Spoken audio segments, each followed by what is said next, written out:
We are back on the Zero Hour. I'm your host, Richard RJ Eskow. We've pulled out of Iraq, or have we? Will we? Or will we be there in a different form or a different guise?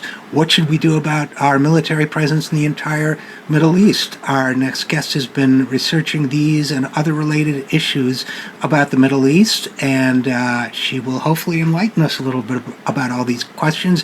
Annelle Sheline is a research fellow in the Middle East program at the Quincy Institute. She's an expert on religious and political authority in the Middle East and North Africa, and she joins us now. So first of all, Annelle Sheline, thank you for coming on the program.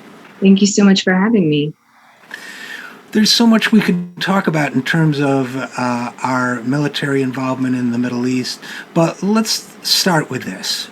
You recently wrote a piece that was headlined in Responsible Statecraft, I should add, that was headlined, "Biden isn't withdrawing troops from Iraq. He's relabeling their mission." The subheading that was given to it was, "The move only serves to reinforce America's forever wars." Well, what are you telling us in that piece?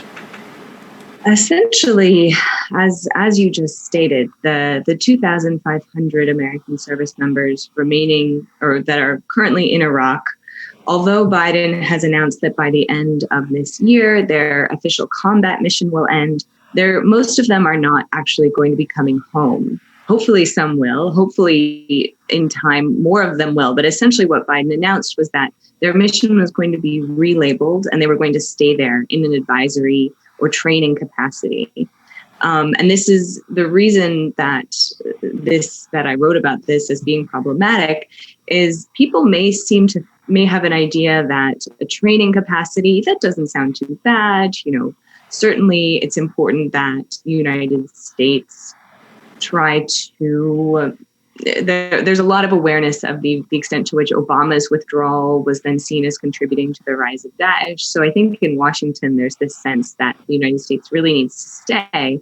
And remaining in a training capacity sounds somewhat innocuous. But the problem is that, and we've observed this in many other contexts as well, that when there are U.S. service members on the ground, these are still members of the military. They are still armed. They're still operating in combat-like scenarios. And if they're fired upon, they're going to fire back. So simply relabeling it doesn't mean that they're no longer in harm's way. And it doesn't mean that their presence couldn't provoke additional attacks and couldn't perhaps lead to a war, especially with Iran, because much of what we're seeing at the moment has to do with militias, many of whom are backed by Iran. What's interesting is actually the most recent attacks are coming from Iraqi militias who are operating without the support or guidance of Iran. They themselves are frustrated with the ongoing presence of the U.S. So even at a time right now when, at this current moment, it's sort of unclear what's going to happen with JCPOA. But obviously in preceding weeks, we had seen efforts by Iran and the U.S. to potentially try to get back into the JCPOA. So during that time, Iran ostensibly didn't really want to provoke the United States. And yet we're still seeing these actions from these militia groups. And so one thing I note in the piece is it's sort of ironic that Iran's control over some of these groups was actually eroded by the assassination of Qasem Soleimani by the US in early 2020.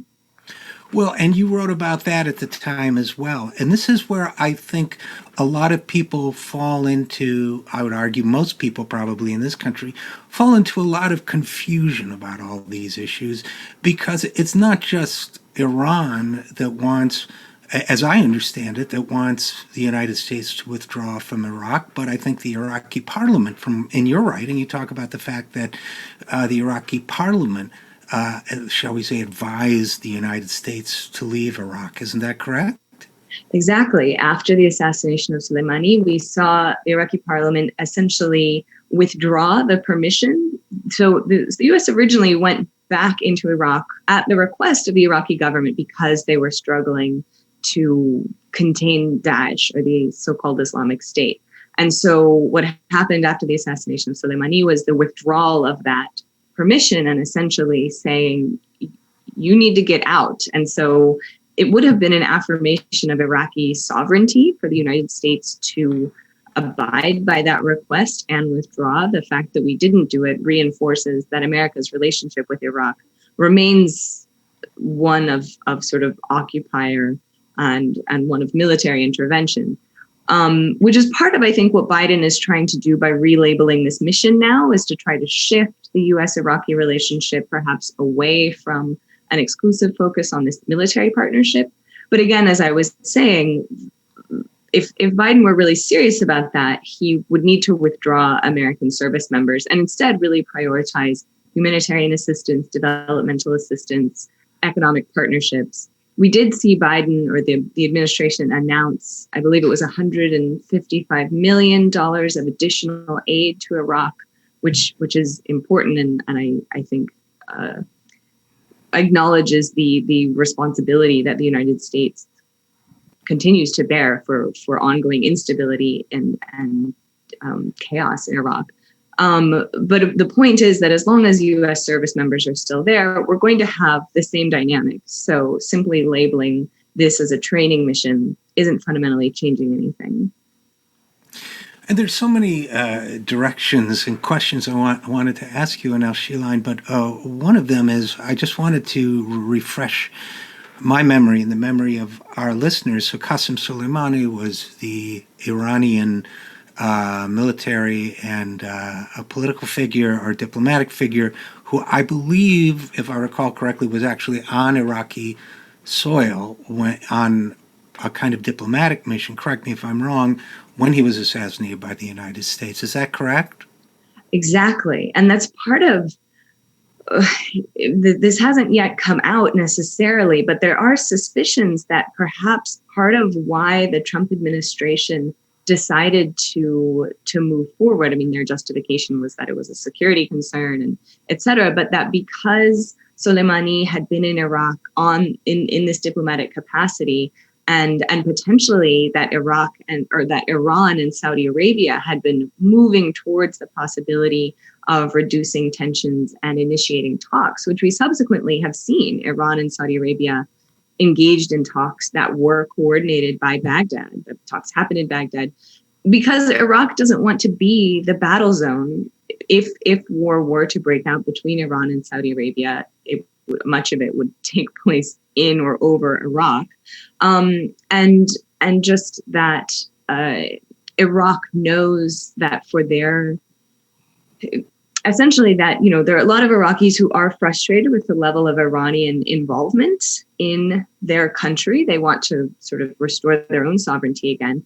But we're seeing sort of the justification for why Iran stays involved is this U.S. military presence. So in fact, if the U.S. were to pull out, there have been arguments made that you'd have a lot of Iraqis pushing back against the influence of Iran. But for now, as long as the U.S. is there, there are some that say, well, we need Iran to kind of push back against the U.S. and we don't want to be a vassal state. So just essentially, if the U.S. is actually serious about trying to help support Iraq's stability and sovereignty, we need to pull back militarily. Again, remain engaged.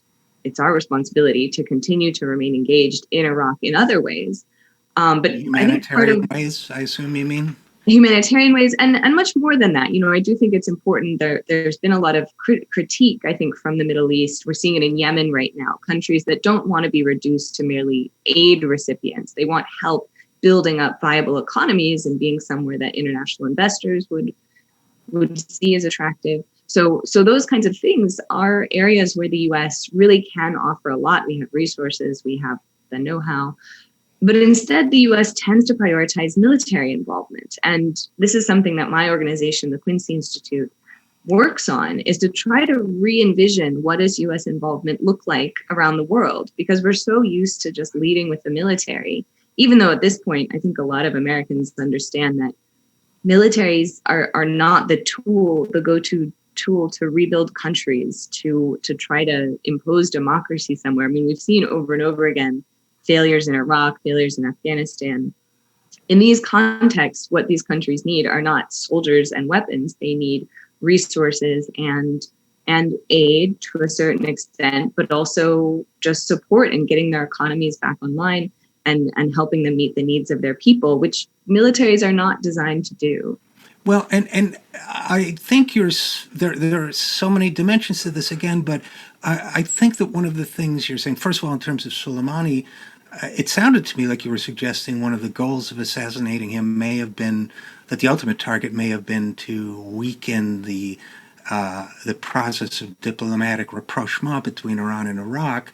But it seems to me, relevant in this conversation and on this whole topic to remind listeners, again, unless I'm correct, that the majority of Iraqis share the Shiite version of Islam with Iran, so there's a strong kind of tie there. And I tell you, I saw and I wrote about at the time some of, my impression of Shiite Islam is that it, like Catholicism, has a strong emphasis on martyrs. And I saw paintings and posters of Soleimani at the time idolizing him as kind of martyr to peace, and that somehow they may have, but there's a question for you. It seems that somehow they may have the U.S. Trump administration undermine their own goals even further by assassinating Soleimani, by creating a martyr, by strengthening those emotional ties that may exist between some Iraqis and Iran, and if anything, making Iran look like the victim in this situation, and the U.S. once again as the aggressor. Is there anything accurate in what I just said? No, absolutely. I think the one thing would be that it wasn't so much that Soleimani was trying to facilitate rapprochement between Iran and Iraq, but Iran and Saudi Arabia, the two big sort of rival powers in the region, whose rivalry has contributed to proxy wars, to instability throughout the region. Places like Yemen, for example, similar dynamics in Libya, although that was more having to do with sort of a different pull. That was Turkey and the UAE coming in on different sides. But to your point, absolutely, I think the Trump administration may have undermined their ultimate goal there. I do think it's important to clarify that martyrdom, or sort of the notion of a martyr, isn't just limited to Shia Islam. I think you see it throughout the Muslim world, and you see it in human cultures more broadly, as you were saying, in Catholicism, obviously in Christianity writ large. There's a strong sort of notion of martyrdom is associated with sainthood. But in general, I do think that once someone has died, and especially if they were killed or murdered or assassinated, that does tend to sort of create this aura about them. And so while Soleimani, from an American perspective, was seen as quite the adversary that the Trump administration felt this was an opportunity to take him out, that his aura has grown that much more powerful in death. And right, as you've said, he's certainly now been held up as this martyr. I do think that it is one interesting thing that we saw, like part of the reason I think we saw Iran and Saudi Arabia even being willing to engage in these sort of secret talks in early 2020 had to do with an interesting choice the Trump administration had made after we saw an Iranian affiliated attack on the Saudi oil facilities in fall of 2019. Right. When there was almost no response from the Trump administration, or at least not an overt response. And the takeaway there really, for the Saudis, it really shook them. They realized that the United States is not necessarily going to back them up if they're attacked. And they don't want to go to war with Iran themselves. And so I think this is when you started to see efforts being made between the Saudis and the Iranians to reach out, which we then saw manifested in the Baghdad talks that were started a few months ago. So on the one hand, I do think I disagree with the choice of the Trump administration to assassinate Soleimani. I think that opens up a lot of problems in terms of, is this something that countries are just going to do if they don't like another country's leader? Are they just going to send a kill squad to assassinate them? I mean, that seems like a dangerous precedent. But in general, I do think ultimately the Saudis and the Iranians managed to overcome some of those tensions regardless. They overcame that stumbling block. And now we have some statements by Mohammed bin Salman, for example, of Saudi Arabia, saying that he wants to have better relationships, have better relations with Iran. And we'll see with now Ibrahim Raisi, the new president of Iran, who's just coming into power right now. Obviously, he's quite conservative and seen as a hardliner, but it'll be interesting because I don't think he wants war with Saudi Arabia either. I don't want to read too much into what you just said, so stop me if I'm wrong, but it almost seems as if this is a good object lesson here, that in the case of a military provocation or attack, the attack on the Saudi oil fields, the fact that the U.S. did not reflexively step in as it so often does, threatening to engage in military combat on behalf of an ally or whatever you want to call it, state, that initiated peace talks, that initiated attempts at de-escalation and avoiding military conflict. I could be wrong, but it seems to me that that's a model might behoove us to see a lot more often in our relationships around the world. Does that make any sense? Absolutely, that is exactly, you've hit the nail on the head there. And in particular, I think we may see more of that in the Middle East, as President Biden is the third president in a row to say that he wants to end the endless wars in the Middle East. He's the first one to actually move towards ending one in Afghanistan, although obviously, as we're discussing, what he's done in Iraq is not really ending it. But moving forward, I do think that the United States is going to not spend as much blood and treasure and attention on the Middle East as we have for the past 3 decades, essentially since the Gulf War, the first Gulf War, which I think would be good for the region. In general, I think the fact that the United States has continued to support these autocratic rulers unquestioningly, continued to pump weapons into the region through weapon sales, as well as billions of dollars in military aid that we continue to give to Israel and Egypt and Jordan. Those are the top 3 recipients of military aid in that order. It's no wonder the region experiences so much violence and chaos, because it's awash in weapons and military money. And these are rulers who are very fearful of their own people, and so will not hesitate to turn those weapons on their populations. As we talk, it seems to me I know your expertise is the Middle East, but it seems to me any discussion of Middle East policy, particularly when it involves military policy and so on, is inseparable from discussions of Washington, D.C. And because, of course, that's where our policy decisions are made regarding the Middle East. So I may be, going off the reservation here a little bit, but I shouldn't use that term, off track a little bit here. But one of the things that strikes me about this, and particularly in terms of the Biden's decision, is that it seems to me, I was struck, for example, that when Trump talked about or planned a troop drawdown in Afghanistan, the enormous blowback that he received for that all over Washington, D.C., and attempts to block what seemed to me like a relatively modest drawdown of troops. It seems to me that I can't read the minds of the Biden administration, but I wondered when I read about this relabeling of the mission, if in a sense part of his problem, and therefore part of our problem, is that it may be politically extremely difficult to withdraw all troops from Iraq at this point, even if they do present targets and potential flashpoints for a new conflict, that he just politically, on the Democratic as well as Republican side, there's just too much heat to be taken for that. Does that make any sense to you?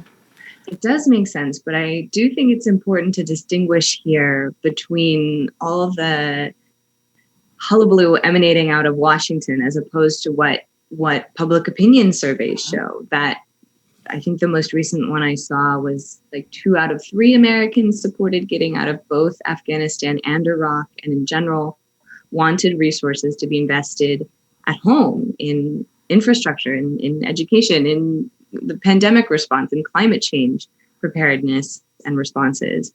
And that in general, there remains a big disconnect between what sort of the foreign policy establishment, which we at my organization often refer to as the blob, meaning that it's sort of this bipartisan consensus agreeing about the need for American primacy and American military supremacy around the world and viewing that as necessary for American security. Whereas that is disconnected from what most Americans actually want and sort of intuitively understand that the 2 decades of the war on terror didn't in fact make us more safe. It just invested I think Brown University's latest estimate was something like $6.4 trillion spent on the war on terror. And that all of that could have just been spent here at home in the United States. And so you're absolutely right that there was enormous pushback from Washington and from sort of the foreign policy commentariat about it. Also, when Trump said he was going to get out of Syria, huge pushback. And so that didn't end up happening. And so, but that is so separate from what many Americans actually want and understand is necessary. I think obviously COVID has demonstrated that our government is not actually all that committed to keeping us safe, that there weren't resources there for the pandemic response. Clearly now it's all become hugely politicized. And so now it's sort of a question, but even just at the beginning, thinking about the vast amount of resources we pump into the Pentagon every single day, as opposed to efforts around health and around climate or just meeting people's basic needs that go unfunded. And so it really is a question of, why do we continue to define American security in terms of sending our troops abroad when we face real security threats here at home, and yet Washington sort of lacks the will to address those issues and to make sure that they're getting the resources they need. Well, I know your organization is nonpartisan, and but it does seem that the body count from some of the problems you describe at home is so much vastly greater, for example, than the body count of 9/11. And I lost friends in World Trade Center on 9/11, so it's a personal issue for me, but it seems as that the astonishing disproportionality is something that our politics has yet to face or understand. And, I was thinking as you were talking, and now that there are really two kinds of bipartisanship at work here. There's the bipartisanship of Washington, D.C., where it seems like what you call the blob, and I understand that term, the foreign policy, military policy establishment seems to dominate both parties, and then there is this country as a whole, where there appears to be a bipartisan consensus among the people about this issue. And it's also striking to me, in your organization, Quincy Institute for Responsible Statecraft, is an example of that where there are bitter differences over so many, in our political polarization, there are a lot of people on the left and on the right. I'm not talking about an elected office necessarily, but I'm talking about, a lefty like myself, a conservative like Colonel Andrew Bacevich, whatever, that there is an enormous libertarians like antiwar.com, that there is a broad consensus that we've gone way, way down the wrong path in our massive over-reliance on military and really need to start to look at the world through a different lens. And I think, if I understand correctly, that's part of the Quincy Institute's brief, isn't it? Yes. I mean, the Quincy Institute initially got attention because we got funding from George Soros on the left and the Charles Koch on the right. Now have other, we aren't dependent on either of those organizations, but that was kind of what launched us. And the idea being, we refer to it as transpartisanship as opposed to bipartisanship. Right. The idea with bipartisanship is that you have to kind of meet in the middle. And we're saying if you go far enough to either side, way to the left, way to the right, there's more agreement there. And so, obviously there are many, many issues that I think it is difficult to find any kind of common ground on, unfortunately. I mean, as an American, I really worry about the future of our democracy. But at least on these questions of military supremacy and what actually would make the United States safer, I do think there is agreement there on sort of the edges of the right and the left. So what do you see as a path forward in terms of this? Here we have, just taking Iraq alone as an example, and maybe we can go to the entire Middle East, but in terms of Iraq, we have this vulnerability, I would say. My initial reaction was, well, 2,500 isn't too much. They can hopefully stay out of harm's way. But then I started thinking about Vietnam, for example, and our involvement there, which began with a handful of quote-unquote advisors, right, and then escalated to 250,000 troops and massive deaths and so on. So I understand exactly what you're saying in terms of the vulnerability, but what would it take, and then we'll talk about the broader agenda, maybe wrap there, but what would it take to make, assuming, I mean, again, I don't know what the Biden administration people think, and it seems that a lot of people from the blob are in it, to be candid, but are in the administration, but which is unfortunate, but what would it take to create the political space where they could pull those 2,500 troops out if they wanted to?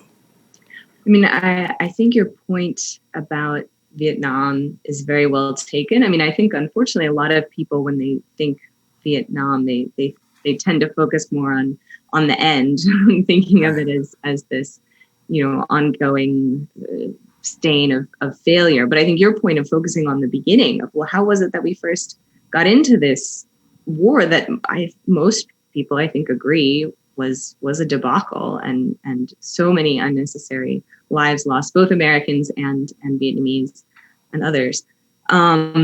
So in general, I do think it's important to go back to the point about how Americans generally agree that they're tired of the forever wars, they're tired of all this expenditure of lives and unnecessary resources on the Middle East. And this just gets back to the fact that so much of foreign policy remains within the realms of the elite.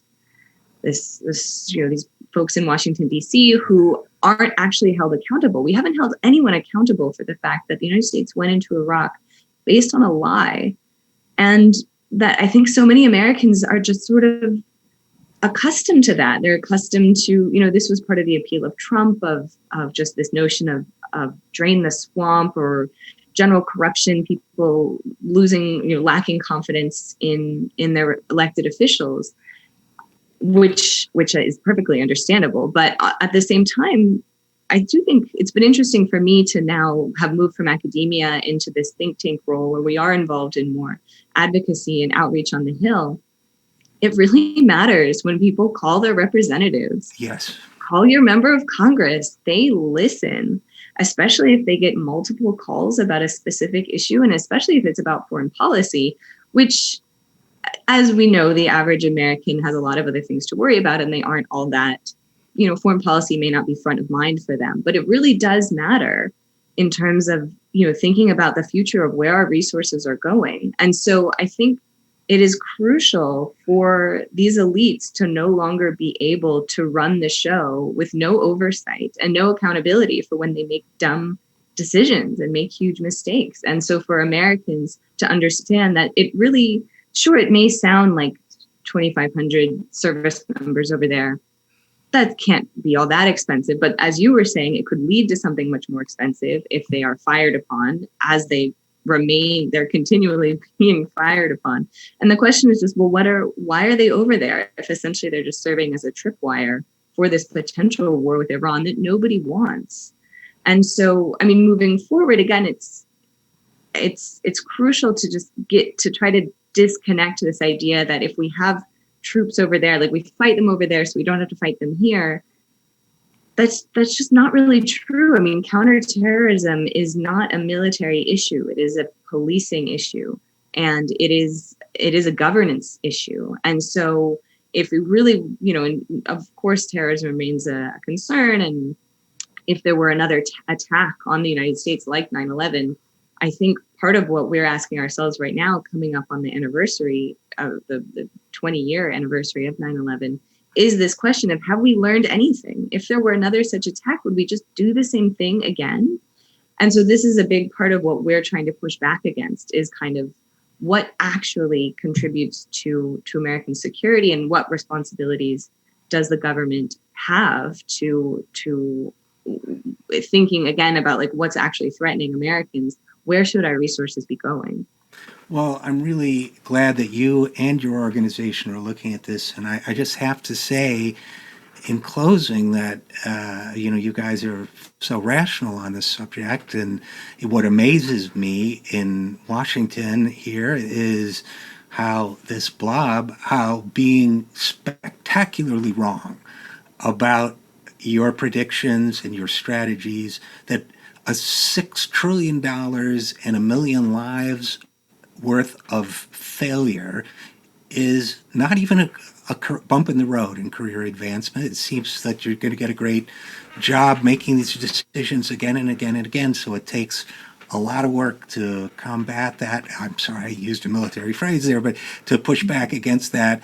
And I know, Sheline, I'm glad you and your colleagues are doing that. So thanks so much, and thanks for coming on the program. Well, thank you for all your work. I mean, it's super important that, people hear these kinds of messages and understand that like they can have an impact. So thank you. Oh, and once again, thank you for coming on the program. And we'll be right back after this. I'm Richard RJ Eskow, and you're listening to The Zero Hour.